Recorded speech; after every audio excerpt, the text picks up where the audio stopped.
Fala pessoal, tudo bem? Me chamo Pedro Henrique Sena, sou da turma 2CDSQ, juntamente com o Cleiton Henrique, com o Matheus Henrique, vim apresentar para vocês hoje a nossa parte da matéria de Java Advanced, mostrar nosso projeto Spring Boot, da Global Solution, do projeto NeuroTrack, tá? Então, basicamente, vou mostrar para vocês aqui como que o nosso Java está funcionando. Eu vou tentar ser um pouco mais objetivo para conseguir mostrar para vocês também lá na nossa aplicação no Swagger, que também está funcionando, o Security e tudo mais. Basicamente aqui no Domain Model, entrando aqui na nossa classe UserSys, né, nós fizemos um mapeamento com o JPA, implementamos alguns métodos do UserDetails que a gente vai utilizar lá para o Spring Security. Fizemos algumas anotações, então colocamos qual que é a coluna que ele está fazendo, qual que é a tabela que ele está criando lá no banco de dados. No caso Java ele não cria, né? Ele basicamente consegue enxergar as tabelas sendo no banco de dados e ele só alimenta essas tabelas. A gente não colocou essa configuração dele criar, toda vez que ele rodar, ele criar as tabelas. Tá? O ID aqui ele é gerado automaticamente, então nós fizemos essas anotações básicas do JPA mesmo, bem tranquilo. Aqui no Domain Model ainda, nos repositories, no UserSys Repository, nós temos alguns métodos de paginação, por exemplo, desse findAll. Qual que é a importância disso? Quando a gente utiliza o get findAll direto, ele vai trazer todos os registros que tem no banco de dados, seja de usuários ou de qualquer outra coisa. Isso não é muito performático, então a gente utiliza essa paginação para a gente colocar qual que é a página que a gente quer e qual que é a quantidade de registros que a gente quer que ele traga na nossa aplicação. Beleza? Então a gente vai ver lá mais pra frente, lá no controller, que a gente implementou esse método lá e que lá no Swagger a gente consegue fazer um get com isso e eu vou mostrar pra vocês também que a gente coloca o número de páginas, o número de requisições e ele traz pra gente certinho, beleza? E esse optional aqui de Find User by Email, ele é utilizado lá no Security pra gente procurar um usuário a partir do e-mail dele, tá? Os outros aqui, Limits Repository e Role Repository, estão vazios, eles só foram usados mesmo ali porque a gente precisava dos IDs deles para fazer a requisição do usuário, então a gente teve que criar esse repository. O Java, nessa aplicação aqui da Global Solution, ele não está sendo utilizado mais como uma parte ali de regra de negócio, ele está sendo utilizado mais como a parte administradora, que faz basicamente ali essa verificação, autenticação de usuários. Tá, a regra de negócio está responsável pelo C# e nós vamos utilizar também a linguagem Python, mesmo que não esteja na nossa grade, para fazer análise de dados para a gente atingir o objetivo do nosso projeto. Lembrando que lá no README vai ter também o link para o nosso pitch, mostrando qual que é a nossa aplicação, qual que é a ideia dela por trás. Esse vídeo aqui ele visa ser mais técnico mesmo, para a gente falar exatamente sobre o Java. Aqui no Service a gente tem alguns métodos também aqui de CRUD, e a gente implementa esses métodos colocando alguma regra de negócio aqui, puxando todos os repositories para ele também. Opa, cliquei aqui sem querer. Tá, então a gente basicamente coloca toda a regra ali, a gente coloca algumas exceções para ver se ele existe, se não existe, tá? E basicamente é isso que a gente tem no nosso service. A gente pega do repository, a gente cria esses métodos lá no nosso service como uma interface e implementa isso numa classe, coloca a regra que a gente quer colocar. Aqui no Presentation a gente tem o DTO, então Data Transfer Object. Qual que é a ideia do DTO? A ideia do DTO é que a gente não exponha diretamente a nossa entidade user. A gente vai criar uma subclasse, podemos dizer assim, e vamos colocar os atributos que a gente quer mostrar para o usuário, seja na requisição, seja na resposta, assim por diante. Então nós temos aqui as anotações com o Bean Validation, que foi um requisito também da matéria, tá? Nós colocamos aqui os métodos from entity to entity, ou seja, da entidade para a entidade, ou seja, quando a gente vai receber, a gente vai transformar isso em que, quando a gente for mandar, a gente vai mandar isso de forma de que. Então a gente tem todas as dependências, podemos dizer assim, o código que a gente colocou aqui, funcionalidades, beleza? Aqui esse request response eu vou mostrar daqui a pouquinho, porque ele vai ser uma forma ali mais do security, tá? Visando aqui no infrastructure, no config, nós temos muitas coisas do security.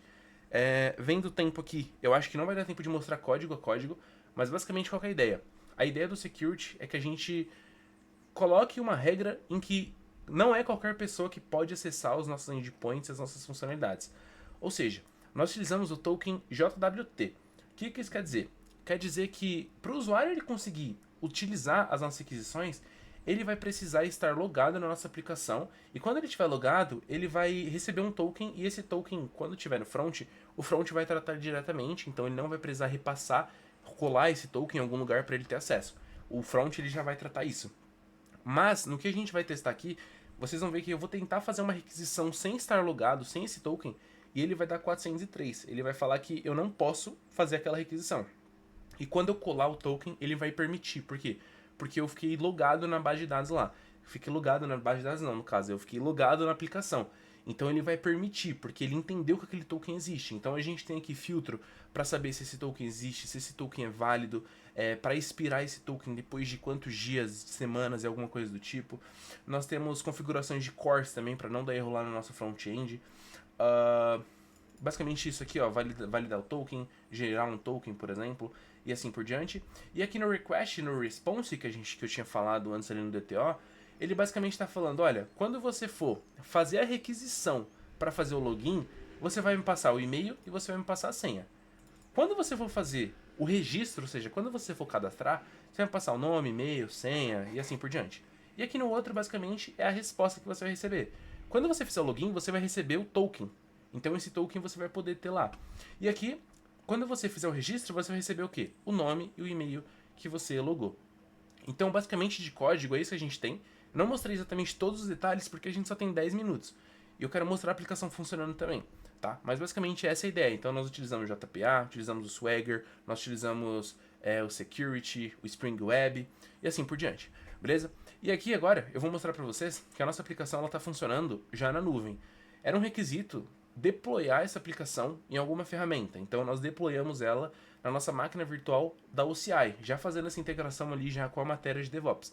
Já que a gente ia precisar fazer essa integração lá na matéria de DevOps mesmo, nós já juntamos ali, né, o útil ao agradável e já deu tudo certo aqui. Então vocês podem ver que eu não estou rodando a aplicação em lugar nenhum, não tenho nenhum terminal aberto, tá vendo? Ela já está realmente com o IP. É óbvio que ela está com esse IP um pouco feio ali porque a gente não comprou o domínio. Pro challenge a gente planeja fazer isso. Mas para Global Solution, como é um projeto ali de 1, 2 semanas no máximo, a gente não vai comprar esse domínio, então ele vai ficar com esse IP mesmo na máquina virtual. Porta 8080 e o Swagger ali, bem basicão mesmo. Beleza? Então, vamos lá. Eu vou tentar fazer aqui, ó, uma requisição do GET mesmo, sem estar logado. Você vai ver que ele vai trazer pra gente, ó, 500. Ele vai falar pra gente, opa, não deu certo. Na verdade, 500 ele deu porque eu não passei o ID. Mas quando eu passar o ID, ó, ele vai falar, olha, você não tem permissão para estar aqui. Deu for Biden, beleza? Então o que acontece? Vamos fazer o seguinte, nós temos aqui o Authentication, que é a nossa API lá que a gente criou com Security, lembra? Então a gente tem os métodos login e o método register. Vamos fazer um registro aqui no nosso banco de dados. Então eu vou colocar aqui, por exemplo, fiap, por exemplo, fiap@gmail.com, password fiap123, status ad ativo, Road ID, a gente vai colocar que é 1, por exemplo, e Limits ID também a gente vai colocar 1, beleza? Vamos dar um execute, ele vai dar 201, então ele foi criado aqui, ó, o fiap@gmail.com, por exemplo.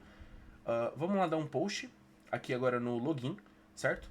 Quando a gente fizer o login, vocês vão ver que ele vai retornar um token pra gente. Então vou colocar aqui no e-mail fiap@gmail.com e a senha que a gente tinha colocado, se eu não me engano, é fiap123.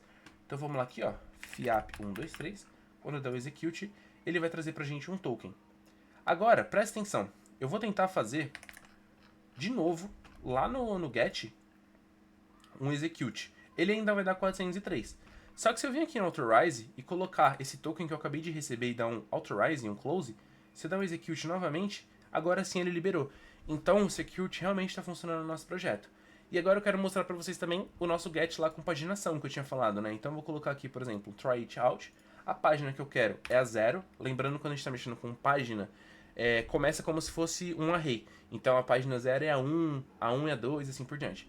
Então eu quero aqui 5 itens, ele vai trazer para mim aqui, ó, os 5 primeiros itens para mim. Beleza?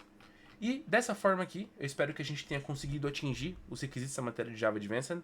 A gente mostrou como que o nosso projeto está estruturado, o projeto Spring Boot, utilizamos JPA, utilizamos as dependências que o professor pedia, então Spring Web, Lombok, fizemos a documentação do projeto, Spring Security, a validação com o JWT, Beam Validation e assim por diante. Nós fizemos o deploy também, como eu falei aqui na nuvem. Nós não vamos deployar isso no render ou em qualquer outro lugar. Nós vamos deployar a nossa nuvem mesmo, até porque deu certo, funcionou. Fizemos isso com o Docker. Então, pra gente, isso aí já é muito válido. E mais uma vez, eu agradeço a atenção de todos. Eu espero que tenha dado pra entender tudo que a gente explicou aqui. Qualquer dúvida é só procurar a gente. E até a próxima.